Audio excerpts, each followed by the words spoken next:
Good morning, everyone. Thank you all for being here. Sorry. Repeat. Okay. Good morning, everyone. Thank you all for being here. I would like to start by thanking the Tourism and Leisure Studies Conference, as well as the University of Patras, and especially Professor Rafaelidis for inviting me, giving me the honor to make this presentation. Now, the question we're going to try to answer is whether tourism is sustainable, and will use data from the Greek tourism industry. I will give arguments for and against, and to give you the answer short and then try and justify it. Yes, tourism is sustainable, but not if it is an autopilot, so it has to be managed. I will start with the economic sustainability issue and deal with some of the myths surrounding economic sustainability of tourism. First of all, I don't know in other countries, but in Greece there is a myth that tourism is a very risky and volatile business. Now, what you see here is a graph showing the development of international arrivals since the 1950s from the UNWTO. As you can see, there is a very steady growth path. I think a lot of industries would be jealous of this growth path. And actually, since 1990, the compounded annual growth rate has exceeded 4%, and the dip of COVID was reversed within 2 years. So by 2024, tourism arrivals were at the same level as 2020. And now we expect that by 2030, an additional 350 to 400 million tourists will be added, taking the total to almost 1.9 billion. And I think Greece must claim its share from the additional demand. Greek tourism is also resilient. You can see here the figures for revenues in red and the figures for arrivals in blue. Of incoming Greek tourism since 2012. Again, you can see that the COVID dip was reversed very fast. You will notice that the arrivals growth is 2.6 times in 2025 compared to 2012, while the receipts growth is 2.3, substantial, but a bit less than the arrivals growth. Why is this happening? The black line is the average spent per day. And as you can see, this has been, especially after 2020, on a very substantial growth. Everything is normalized at 100 in 2012. So there is a steady growth in the average spent per day, but there is a very big drop in the length of stay since especially 2021. Although it seems there was a trend even before, it was reversed during COVID because people were traveling less but longer. So the overall effect is that the average spent per trip is lower than what it was in 2012. If you want some figures, in 2012 it was 646 euros, 2025 it's 595. While if you look at the spend per night, it was 71 euros in 2012 and 98 euros in 2025. And the length of stay has dropped sharply from 9.1 days to 6.1 days. Nights, actually. Now, if we compare the path of average spend per day to average spend and average spend per trip with the price index, we can see that the average spend per night has clearly risen higher than inflation, while the average spend per trip has risen less by the price index. So what this tells us, it's not that the drop in the average spend per trip is not a matter of the product becoming cheaper, as it is often claimed, but it is a matter of clients staying less time. This could be for a number of reasons. This could be because city breaks are a much bigger share of the incoming tourism now than they were in the past. It can also have to do with the economic situation in the home countries, which means that people travel but travel less for a number of reasons. But I think it's important to try and stem and, if possible, reverse this trend for various reasons. Now, Greek tourism, not unlike many other places, I think, has two main challenges, structural. One is regional concentration, and the other is seasonality. As you can see on the left, 5 regions in Greece claim 90% of revenues and of overnights, and the remaining 8 regions claim something like 10%. Of course, the upside of this is that there is a huge potential in the 8 regions to develop because physically and culturally and in terms of resources, they are as rich as the 5 developed regions. We face a similar situation in terms of seasonality, where over 50% of the incoming tourism comes in the third quarter. This is July, August, and September. But it must be said that there has been an improvement in the last few years, with Q4 in particular gaining a substantial market share, and so does Q2. In order to address those two issues and try and expand tourism both spatially and temporally, the country needs a strategy. It will not self-correct. It needs a strategy to develop products to attract the right markets in order to achieve both objectives. And actually, at the Institute, a few years ago, we did a study which had 2 parts, both a strategic part to identify the products and the markets, but also a more operational side, which was to develop roadmaps for 36 destinations across the country on how to implement this strategy. It is often said that tourism is Greece's heavy industry, and this is reflected, I think, in these figures. So the direct GDP contribution of tourism in Greece, both incoming and local, domestic, is about 13% of the GDP. And actually, 58% of that is spent on islands, so it contributes a lot to regional development. Very importantly, I think, and not mentioned enough in my opinion, is that tourism creates good ambassadors for Greece. So last year we had 43 million people visiting the country. As you will see later, they all left very happy. They had a very good experience. So they basically become ambassadors of the country. And particularly during the crisis years, when, as we all know, the country was being bashed in the media continuously, I think that was a very good group of people to act as ambassadors. The economic multiplier is strong. The incoming tourism the revenue from incoming tourism covers 70% of the goods deficit. And in an economy which totals about 220 billion euros GDP, tourism created about 5 billion in investment, of which about half was local value. I think it's very important to understand about multipliers, which are estimated at country level at between 2.2 and 2.6, that in some tourist islands, tourism supports close to 100% of the economy and the society there. So in those particular cases, the multipliers are much higher. There's a myth also that growth, which is very strong in the last couple of years in Greece, that tourism creates a productivity trap and the economy that has a very low productivity. Now, first of all, this is not true.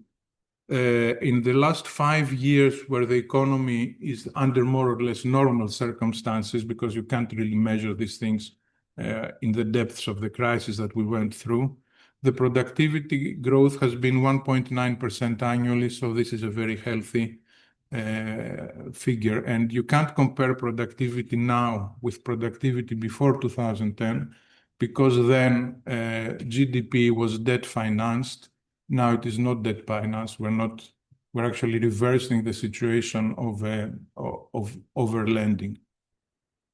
Furthermore, exports grow at a much faster rate than both tourism and the GDP. So again, the argument that tourism pushes out other exports does not stand. I think very critically, for those that are not from the European Union, there was a huge package from the European Union to support businesses created during COVID and which finished actually a few days ago. The Recovery and Resilience Fund, the RRF, as its loan, and part of that was loan funds that would be dispersed to businesses via the banks. Now, a very sizable amount of funds, 8 billion euros, was left untouched. The banks were not able to disperse them. That means that there weren't enough projects to claim these funds, which means obviously that it wasn't a matter of tourism crowding out other sectors, but it was a matter that there were not enough projects to claim this money. So the right question is not how to reduce tourism to boost the other sectors, but the right question is how do we raise productivity through and around tourism, a sector with high competitiveness. I should also add that according to one of the main economic research institutes, KEPE, hotels are the 8th most intertwined sectors among the 64 that it measures in the Greek economy. Now, there's also the argument of monoculture, but I think those two figures from the WEF, the World Economic Forum, explain very clearly why tourism has such an important market share, production share, let's say GDP share in the Greek economy. And these are that tourism ranks 21 in the world in Greece, rather Greek tourism ranks 21 in the world, while the economy overall ranks 59 in terms of competitiveness. So we see that tourism is a much more competitive sector internationally in Greece than the economy overall, and that explains the growth and the significance it has. And it has to be said that tourism is a sector of genuine world-class capability, not an accident of geography. This competitiveness is reflected in brand strength. So we are one of the top 5 desired destinations according to a recent survey in 4 European countries, Germany, UK, France, and Italy. And we're in one of the top 5 among Mediterranean destinations in the USA. These 5 countries cover more than 50% of the revenue from incoming tourism in Greece. Also, in a survey we do regularly for over 3 years now, Greece consistently outperforms its competitors in terms of experiences, satisfaction from experiences and restaurants, with an overall rating in the last Q3, which was the peak season, of 9.1, which is above the European average and which is above the mark, the grade of some of our main competitors. The same holds true for hotels, with the GRI, which is the overall composite index for satisfaction, which exceeds, it's 87.8 out of 90. Anything above 80 is very good, which exceeds that of Spain, Italy, Turkey, and Cyprus. One issue that we have is with taxation. On the left, we did a study last year with PwC comparing the tax competitiveness of Greece with 6 other countries, namely Italy, Spain, Croatia, Turkey, Cyprus, and Portugal. And the overall tax competitiveness of Greece has improved greatly over the last year. And out of those 7 countries, in terms of the competitiveness of the tax system overall, we ranked 3 out of 7. But when we focused on the more tourism-related taxation, the rank was 5 out of 7. So the situation in the tourism businesses is more taxed than overall. What that implies is that when you if you take a market that has commodity characteristics, meaning that the tourist is only interested in the final cost for him. He doesn't care how much it's taxes. He doesn't care how much is cost for the hotel. He just knows that he's going to pay, let's say, 150 euros per night it will cost him. And he's looking for the best combination. Now, this is actually very representative of the tour operating market for star hotels. Now, if you take this as a case study and compare what will remain as EBITDA to the businesses on the assumption that the tourist pays 150 euros, that means that in Greece, the EBITDA is 38% lower than it is in Cyprus. We also have that recently, since 2 or 3 years ago, we have a so-called sustainability levy, telos ανθεκτικότητας, which last year came up to about 440 million from hotels, the revenue of the state from hotels, which represents 4% of the total revenue of hotels. These are very big numbers, and if you convert it from hotel revenue to an estimated profit before tax, it's about 25% of the profit before tax. That means that for businesses to become operationally profitable, which means to actually open and operate, that means that they only concentrate their operation in the higher season or in the high season when they raise enough money that they have profitability. So this problem is actually a problem that contributes greatly to the seasonality of the country.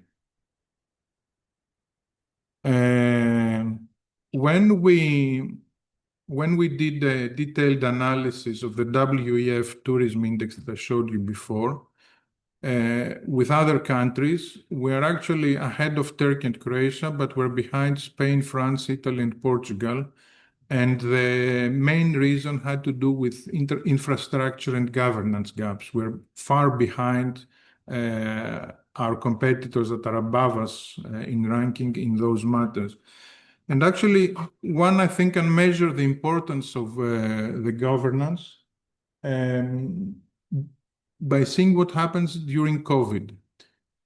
During COVID, world tourism collapsed more or less, as we all know. But Greece ran a very effective program of reopening its tourism. I think the governance of tourism at that time was really good. And you can see here by comparing the average spend in Greece and in Spain that before COVID, our average spend, which is the blue line, was below that of Spain. After COVID, it was again below when things returned to normal, let's say, that of Spain. But during COVID, we exceeded it. So I think this is an indication of how important it is to have good governance of the tourism sector overall. Now, having looked at the economic arguments, let's turn to the social perspective, and let's examine whether tourism is good also for Greeks and not just for tourists. First of all, about 2 years ago, which is 50 years after the restoration of democracy, an institute did a survey of the people at large, asking them, listing a number of sectors, which were economic sectors, it was the judiciary, it was the police, it was the functioning of the government, a lot of things about the Greek society and economy, asking them which one has made the most progress since 1974.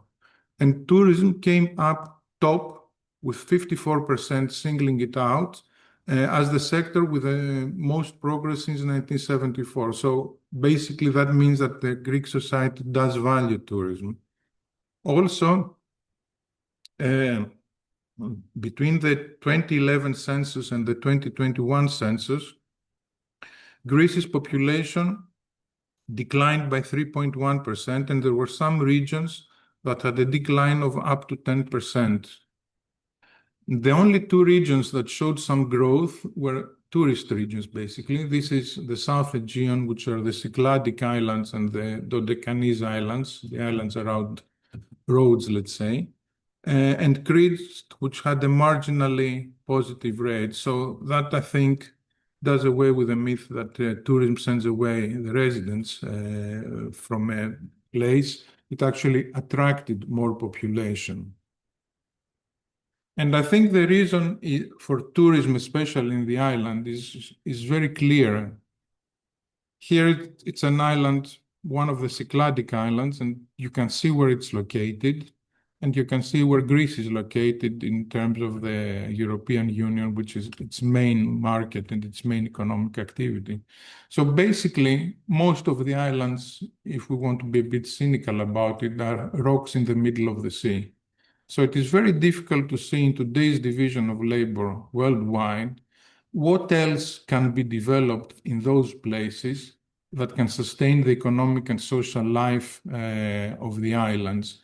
And I think tourism, because it takes advantage of the natural beauty and the historical culture of history and culture of these places, is one of them. And I'm sure the whole tourism sector would be delighted to find something else to develop, because that would make the destination more interesting. Of course, there are problems. It's not all blue waters, and there are a lot of complaints, especially recently, about rent rises, which are attributed in particular to short-term rental, about price rises because tourists coming in and spending with more ease than the local population drive prices up. Again, there's the monoculture argument and environmental burden, to which we will come later. There is, of course, the most important benefits are job creation, national economy benefits, and the opportunity for people to have seasonal employment and add to their income. I think I should also add, in terms of local businesses, that hotels buy local in Greece, and more than 50% of hotels buy domestic products, meaning in the region, for more than 76% of the supplies, with one exception, basically alcoholic drinks, a lot of which is coming from abroad. So yes, hotels support the local businesses. Tourism is also a major employer. During the peak time, during Q3, there were 475,000 people employed in accommodation and food and beverage. And that meant that about 17% of employment was linked to tourism during the peak season. With multiplier effect, one could argue that could go up to 45%. But again, I would like to say that in the islands that are developing on the basis of tourism, that could be much higher, because even public services, like the department that issues building permits, mostly deals with tourism products. So in that respect, it is very important, because of the importance of tourism, to have continuous upskilling and reskilling programs for the people working in the tourism sector. Looking at a snapshot of tourism, the employment in 2025 has shown a qualitative improvement compared to the previous years.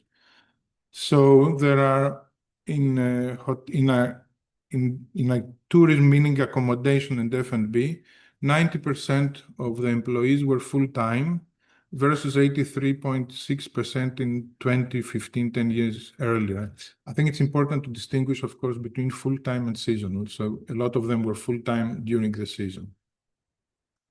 Now, part-time employment at 9.6% is well below that of the European Union average of 29.5%. There is almost perfect gender balance. People working uninsured in accommodation was 1.1%, which is below the national average of 2.2%. Basically, this is evading social security payments. And in the F&B sector, it is 3.8%, which is above average. But the important thing is that this gap is shrinking. A few years ago, this percentage was about 7%. And as I think I mentioned already, labor is a very strong asset, but it is in scarcity. So guest rating of personnel has very high marks consistently all these years that we measure. Latest survey was 9.4 out of 10, but still that about 20% of positions are vacant at peak period despite the unemployment. And of course, as I mentioned, the seasonality issue with employees in Q3 being 2.6 times more than what they are in Q1.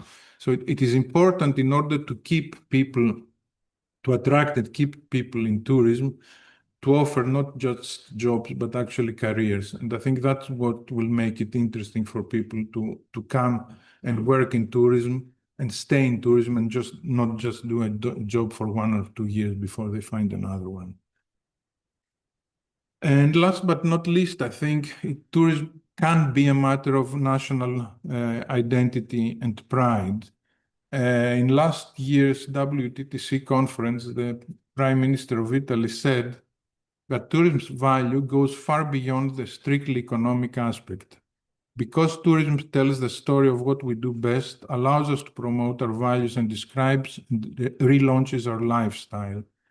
Tourism is one of the main tools with which the Italian people speak to the world about their identity, making it known and admired worldwide. I think this statement is a complete turning of the tables about tourism, about making it a matter of identity and pride. And actually, a survey that we carried at the Federation in 2024 shows that Greeks are proud of their history, civilization, values, nature, and people, and tourism is the vehicle through which this pride can be expressed to the world and is expressed to the world. Turning on to the environmental issues, I think 3 issues: over-tourism, spatial planning, and greenhouse gas emissions.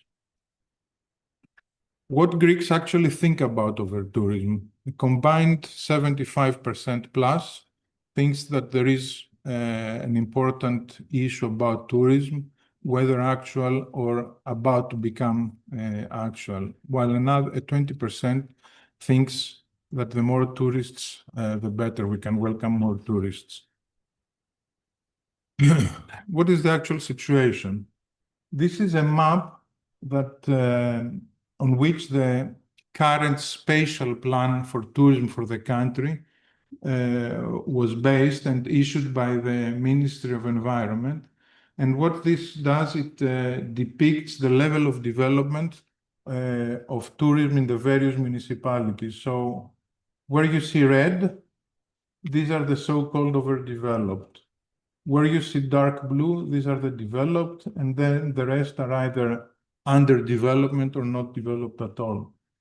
So according to this map and the documents that accompanied it, the overdeveloped areas are less than 1% of the country, of the area of the country, and less than 2% of the municipalities.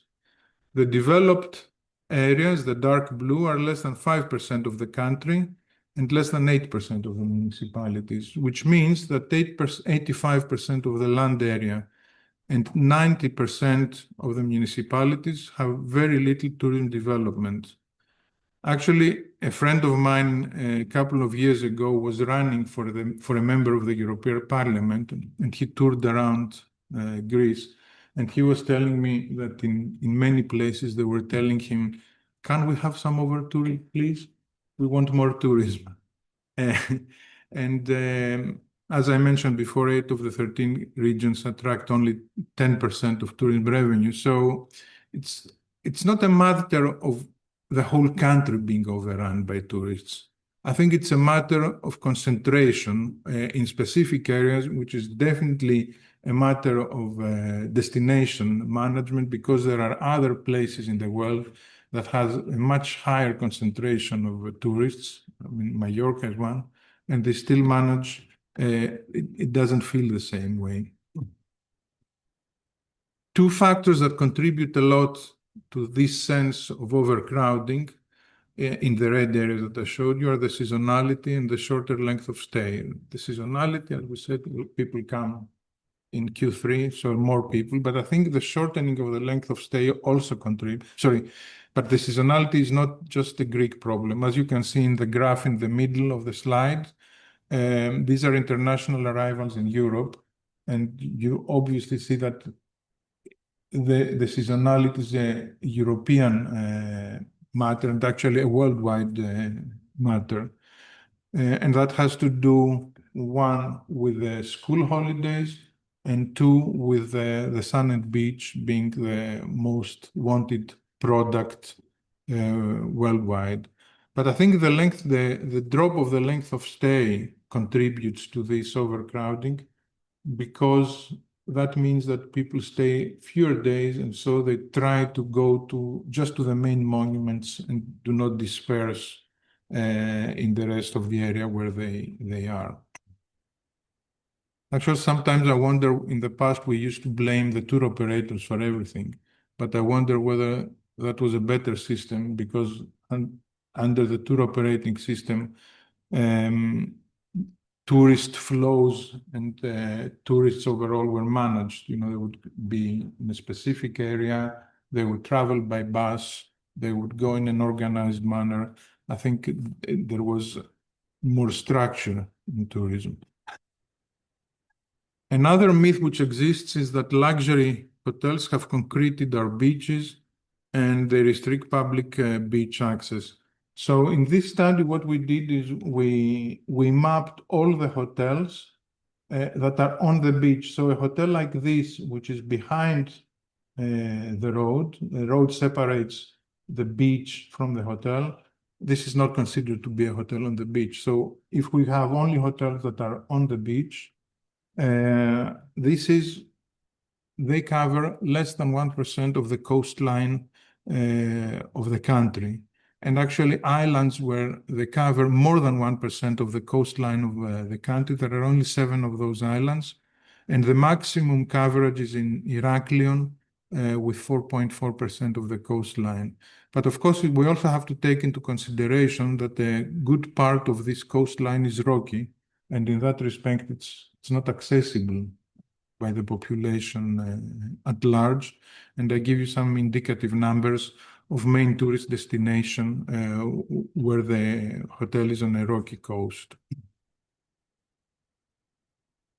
There is also a very Greek peculiar law or building, way of building, the so-called in Greece εκτός σχεδίου δόμησης, or building in off-plan areas, which means that if you have a piece of land of at least 4,000 square meters, you can build on it, even if there is no building plan for the area. So what that has led is this situation with buildings scattered all around the area. And we did an exercise and collected all these volumes in 3 clusters, let's say, and you can see immediately how much more land is unspoiled and more attractive. And I think also, apart from the fact that this off-building practice destroys the landscape, it also places an excessive burden on infrastructure, because you have to take a road, electricity, sewage, water to every house, wherever it is, and also on municipal services, because the garbage collection has to go all the way, even to a house that is 500 meters or 1 kilometer away up on the mountain. Another thing we try to address is whether you can build on, how rather you can build near the coast and still preserve the landscape and the seascape. So one thing is to build, here you can see, in low-lying areas within the bays to have the least possible impact. So you build in the bay and low, so that when you approach, this doesn't appear to have any buildings, it's unspoiled. And to take into account the cliff height and the slope angle. And if you do that, if anybody is interested, we have the studies published, I can give you the details. You can minimize the visual and environmental impact, and you can actually, I'm giving an example here of a case, bottom right-hand corner, of a building that is built right on the cliff. And actually, I think it gives a very good visual impact. And of course, let's not forget that tourism can regenerate environments when it is managed well. So this is the Monemvasia. It's on diagonally across from where we are in the Peloponnese. You can see in the picture how it looks today. And in the 60s, it was a completely deserted place with 30 permanent residents, most of the buildings roofless. Basically, it was a ghost town. I think this regeneration or even continuing the inhabiting of these places for Greece, for the islands in particular, is very important also for national reasons because of the issues we have over the Aegean. And I think and we need this. The government at the moment has put forward a spatial plan for tourism for the whole country. And our position is that a spatial plan with shortcomings is much better than no spatial plan at all, because that way you can minimize damage. And this is a very interesting graph which shows the land use across 5 Mediterranean countries and the EU average. And you can see here that Greece has by far the highest percentage of land with no visible use. So that means if you add to that Greece has, I think, the highest percentage of Natura areas in Europe, laws restricting building in forests, in archaeological sites, in streams and beaches, and in highly productive areas, the actual land that remains for economic development is very restricted. If you add to that we have a very fragmented land ownership, that makes it even more restricted. So what this means, not just for tourism, but overall, is that we must make the best possible use of this land for economic development while preserving the environment. And in this way, despite some objections that we have at SETE for the spatial plan, we welcome it because we think it's much better to have a spatial plan than not to have it at all. Turning now to the share of to the issue of greenhouse gas emissions and sustainability. I don't have specific figures for Greece, but the overall figures for tourism is that tourism contributes 8% of greenhouse gas emissions, with the travel share of the airline industry being around 40%. So is the question to cut airline access to the islands? Of course not, because then we may do something about environmental sustainability, but one would kill the islands economically and socially. And actually, the European Union takes this very strongly into account. First of all, the Lisbon Treaty promotes tourism competitiveness and recognizes the concept of insularity, nησιωτικότητα, providing special protection for islands and transportation, energy, and telecommunications.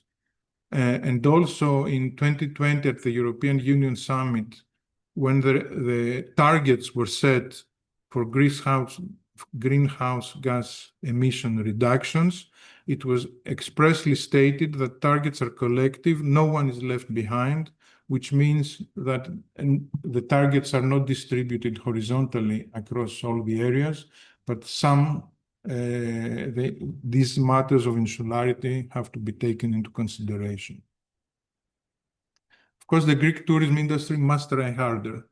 We did a survey with Deloitte a couple of years ago, and 73% of the tourism businesses have no emissions reduction target for 2030. 55% do not measure any sustainability indicator, and 78% apply no disclosure standard. And as you might expect, the situation is worse for smaller businesses and better for larger industries. It is important to understand that this is not just a compliance or regulation issue. It is given the way that travelers look at sustainability issues, and given the way that the European Union pushes forward regulation over sustainability, this is becoming increasingly a competitiveness risk and that businesses have to address. To come to a conclusion, I think we can't leave things on autopilot, not also because the market is evolving. I will start with some things that we're missing and where I think the academic society and researchers can also contribute with providing methodology and collecting data. I think in environmental issues, we miss a lot measurements of water, energy, and waste per guest or per room night. There are a number of things that one could point out, but I think these 7 issues are the most important ones. We miss recycling rates and we miss carbon intensity measurements. On economic and fiscal matters, given the importance of tourism in the economy, we should have satellite accounts. I think we're one of the few countries in Europe that doesn't have satellite accounts yet to measure where the tourism income goes. And given the high contribution of tourism to taxation, we should have a tourism fiscal account to see where all this money goes and to what extent it benefits tourism or not. And finally, given the importance of labor in the tourism product, in delivering the tourism product, we should have a detailed labor census. And also given the importance of how people view tourism, which I think in my personal view is one of the highest risks for the next years, because so far people see tourism in Greece as their own tourism. It's a democratic, let's say, activity. I think we should monitor continuously what is the impact of tourism on residents, because we have signs that this is changing. Markets are changing. On the left, you see which were the 5 countries with the highest PPP adjusted GDP. You can see 3 of the markets were in Europe. One was USA and the other was Japan. By now, 3 of the markets are in Asia. And actually, 2 of them are coming up very fast. And of the European markets, only Germany is in the top 5. And of those 5 markets, only the USA and Germany are the top 5 markets in Greece, while in 1989, with the exception of Japan, all were in the top 5. Different generations and different lifestyle and travel needs. Baby boomers are slowly moving out of the market, and millennials, Generation Z and Gen A are increasingly becoming important, and they have completely different profiles, wants and needs from the previous generations. And finally, the digital transformation issue, I think that's a whole conference by itself probably. I think at this point, I will also say that these should be seen as optimization tools, not tech objective tools. And I strongly recommend you follow tomorrow's keynote presentation. Sorry? Today? Oh, sorry, I thought it was tomorrow. By Professor Bouchalis on this matter. Finally, I think that's the final slide. Climate change risks for Greek tourism.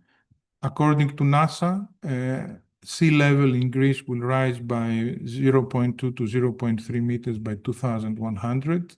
That might sound not too much, but if you see beaches like the one in the picture, they will just disappear completely. And global warming, summer is becoming unattractive because of global warming. And according to the European Union, that could lead up to 7% reduction in overnights, depending on scenario. Although truth must be said that what we see is that people are moving out of Q3 into Q4. especially in that the situation is being helped by the demographics, with people getting older. They don't like to travel in the heat, and also they don't have usually children at home, so they are free from summer holidays and they can travel. Climate change impacts brand Greece already. This is a survey that we do with a net sentiment index. Net sentiment index is the difference between the percentage that express a positive sentiment about Greece and those that express a negative sentiment. Black line is black line is Athens, red line is Greece, and you can see that there were two very important dips in the summer of 2025. All the dips were related to environmental issues, extreme heat or fires. Of course, the recovery was fast, but every one of those incidents affects the brand. So it is very important. And finally, to conclude, I think one can say that when you play in Champions League, you cannot leave things on autopilot. So you need destination management to extend tourism in time and space. You need workforce development to create careers, not jobs. Competitiveness, where public infrastructure investment is extremely important. Sustainability, strong businesses, fair distribution, and environmental enhancement. Technology to solve problems and attract markets, and to measure better so that we support and plan for all of the above. Thank you very much. Happy to take any questions if you have.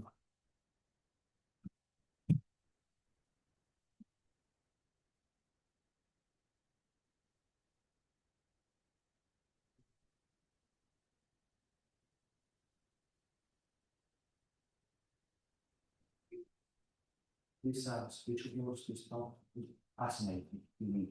Thank you. I was writing down questions, but as you continue talking, most of the questions were answered by yourself. Some of the questions do remember. Next to me is the Vice Governor for Tourism Development, Aris Ikkos, our sponsor for this conference. And one of his main concerns, of the region's main concerns, is seasonality. Western Greece is underdeveloped, as you have shown, an underdeveloped region, tourism-wise. However, we do see that Q2 and Q4 tourism rates are growing. Obviously, Q3 is shrinking, right? Shrinking as a share or shrinking in total numbers? Shrinking in favor of Q2 and Q4. No, but I mean shares or absolute numbers? In absolute terms. Okay. So one of the answers that she gave was that the population is getting older, not just Greece, but everyone. So we have started talking about sailing tourism in Greece, and this implies accessibility issues, which are also then birth rates. But there are also the digital nomads, which are becoming a thing for the newer generations. And perhaps this is something that Greece should also be looking into, improving infrastructure for digital nomads. And this brings me to one of the most important, in my mind, questions. You talked about infrastructure and governance gaps. Regarding governance, which types of gaps you think are the most important ones? I think destination management, but I mean destination management with the active participation of all the players in the tourism sector, both from the private and the public sector. And public, I mean both central government as well as regional and local authorities. Because, I mean, any government can give some guidelines, but I think the tourism development is very much a local issue, a lot of the things that have to be done. And I think destination management has to be basically bottom up from the ground. You know, people have to really want, you cannot impose destination management if people are not really willing to participate. And I think the tourism sector does not really cooperate that much among themselves, the businesses. So I think there has to be an opening and cooperation. Of course, I think the part of the activities or of the public sector is to facilitate this interaction and create an agenda on the basis of which the various agents of the tourism sector can participate. Thank you so much. Destination management organizations are being set up. Yes, but I think they have to be embraced, not just set up. By all the actors of the tourism industry. It's not a matter of setting them up. It's not a matter of creating just another. It's making them, very active. I think there's a very good example of a very successful case, which is Barcelona, actually too successful lately. When they started it, what they did was the following. The president of the organization was always the mayor of the city. The CEO came from the private sector, and the mayor was opening all the doors, being the mayor, he could go and open all the doors. And the people below were running this as a professional organization, like a business organization. So I think there are models. One has to go and see which model is closer also to the institutions. The institutional framework of Greece is different to the institutional framework of Spain, probably even more different of the UK or of the United States. But one has to go and see which models make sense for the Greek institutional environment and adapt them accordingly and implement. But I think destination management is key because it's the only way where you get a holistic approach, both for tourism products and how they create synergies, but also take into account the needs of the local population so that they see that as an activity for their benefit. And also, I think that was the slogan of the DMO of Copenhagen.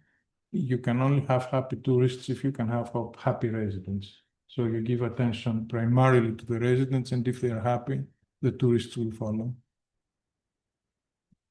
Thank you so much. There's a gentleman there. Oh, sorry, I don't want to intervene.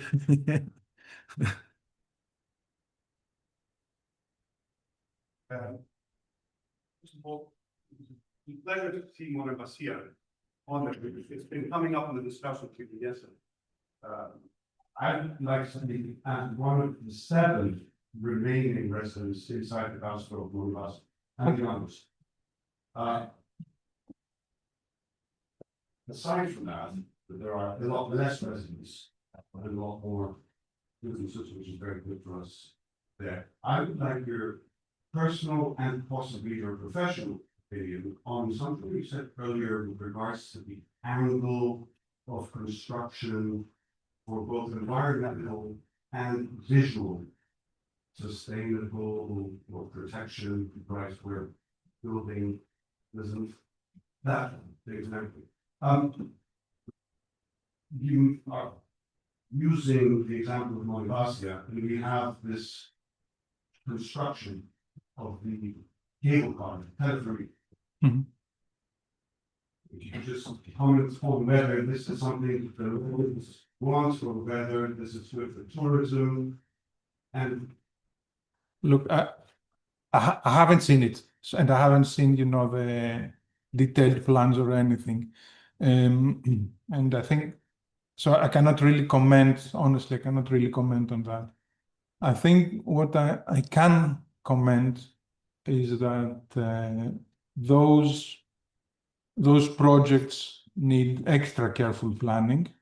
They need to definitely take into account, the landscape, especially a very unique landscape like that of Monemvasia, which is not only the landscape, it's also the whole cultural image of that town.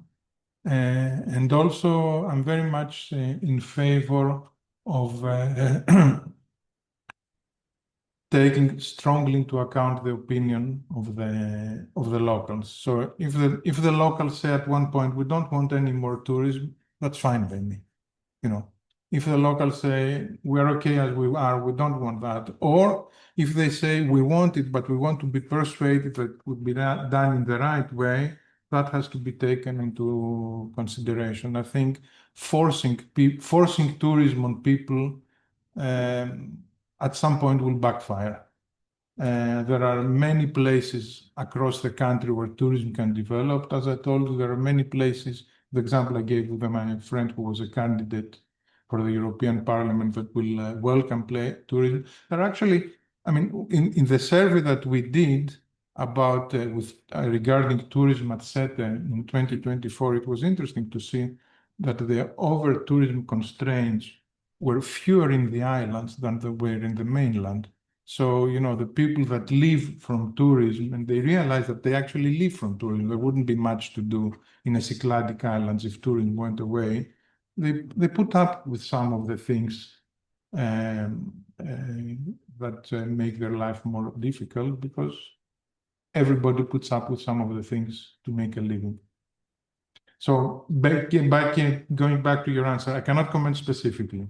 I can only comment that I'm very much in favor of taking into account local needs, retaining the authenticity to the extent possible, and being very careful when you plan for such a project that the studies are meticulous. And actually, if you want this study, it's available on our site. I can give it to you later. Sorry.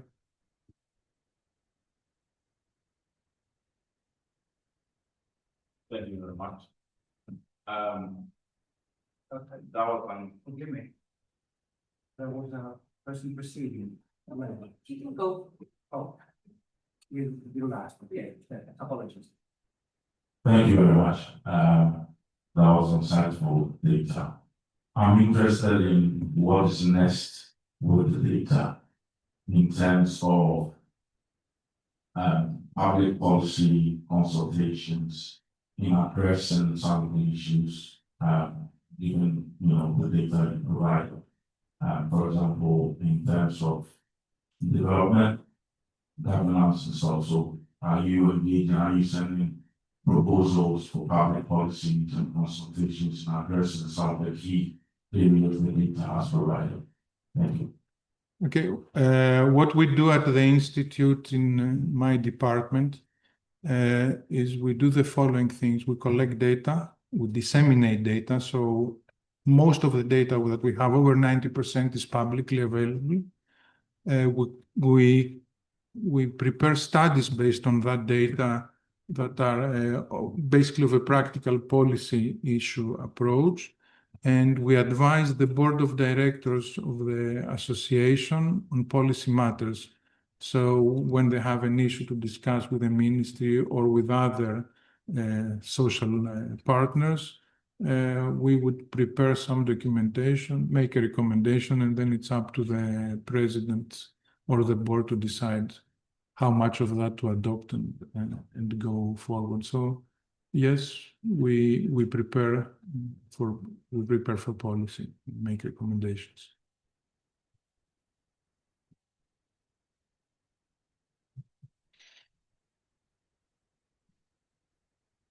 Well, before we talk about governance, well, in my study, I made a comparison between Spain and Portugal, and my objective is to see which country is more accessible for people with disabilities and other people, travelers. I found that the way they link the administrations and the way they cooperate and the way they manage the territory, the destinations, it really impacts on the accessibility level. For instance, while in Portugal, they do it like at a global level, and the central government is the one that is saying to its region how they have to manage tourism and what do they need to do. is everything very homogeneous. And it's nice because if you travel there, you can plan your trip. If you need accessibility, you can plan your trip from one region to another, and it's going to be kind of homogeneous. In Spain, we do it differently. We work more like federal regions. They have their own governance, and tourism is managed at a local level. It is really good because you get, if you travel there, you get a lot of information about the local place, but you don't get a lot of information about how to travel from one place to another, being accessible. So at the end, we are competing with each other. Each location in Spain is competing with the other location, which is also good because at the end, we get better results for competing among us. My question is, what's going to be the approach, the better approach for Greece? In a way. Well, thinking aloud, basically, I think that the central government has a role to play to set some standards so that interventions in the local areas are uniform. So that makes life, I think, easier for the people that use those to have them. And maybe also have an accreditation system so that, a quality type of system. But beyond that, I think that the specific projects have to be local. And some of them are, I think because I did some work in the past, some of them are of a surprisingly low cost that it wouldn't make sense for the central government to intervene. So, like creating a wooden ramp to enter a church or installing somewhere a lift at the cost of, 50,000 euros to raise the wheelchair. I think it wouldn't make sense, but I think to have a uniform standard and an accreditation system about that could be a role for the central government. Apart from that, I think after the rules are set, I think the implementation should be at local level. Actually, each federal state in Spain should be as large as Portugal, isn't it?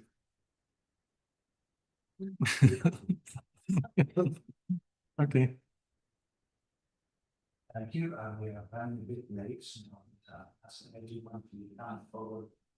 Before one final thing, if you want to send any questions to us, please send them to this address. It goes automatically to the whole team, and the person responsible will answer it. It will be much faster than sending it to me to forward it. Okay? Thank you very much. Thank you.